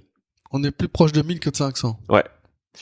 Donc voilà. Donc n'hésitez pas à partager autour de vous. Et merci à tous de nous soutenir depuis le début, parce qu'on a quand même on a des gens qui s'intéressent à ce qu'on fait, donc c'est plutôt plaisant. Et puis qu'est-ce qu'on doit dire d'autre? Moi j'ai juste envie de rajouter que s'il y en a qui vivent tout près de Liège, je joue au Reflector le 18. Il faut qu'on remplisse cette salle parce Le que 18 octobre. octobre. Ouais. Ah, Il faut ça qu'on va, remplisse la salle. Hein. Donc ça aussi vous pouvez le dire autour de vous parce que Ok. on n'a pas envie de jouer dans un réflecteur vide. Donc itanita.com. Ititani. Ouais, ou Ititanita sur Facebook. Ok. Ititanita au réflecteur. On va aussi jouer à Anvers et dans plein d'autres endroits. Donc. On joue au réflecteur. Mais ouais, on Voilà. focus. Tous les gens qui vivent, même si vous vivez à l'étranger, vous venez au réflecteur. Prochain concert d'Ititanita. Ouais. C'est au réflecteur le 18 octobre. Voilà. Avec le Il n'y nouveau en a batteur. pas d'autres. Avec encore un nouveau batteur. C'est vrai? Non, Ah. ce sera avec Brian. Ok. Voilà. On a tout dit? Est-ce que toi t'as tout dit, Pierre? Toi t'as tout dit, Jérémy? Je pense. Ouais. C'est génial. Bah, merci Ça suffit. beaucoup. Merci beaucoup, Jérémy, pour Avec plaisir. cette 1h30, presque 2 heures passées ensemble. C'était Super. cool. Et on remet le générique, on dit au revoir, on dit à dans 2 semaines. Pierre, tu veux dire un truc? Ça suffit. Ça suffit. Eh ben, Voilà. merci beaucoup. À bientôt. Bisous. Cool. Au Merci. revoir. Salut.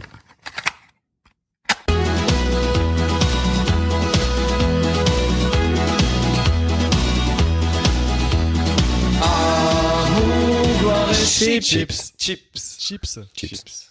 D'accord, T.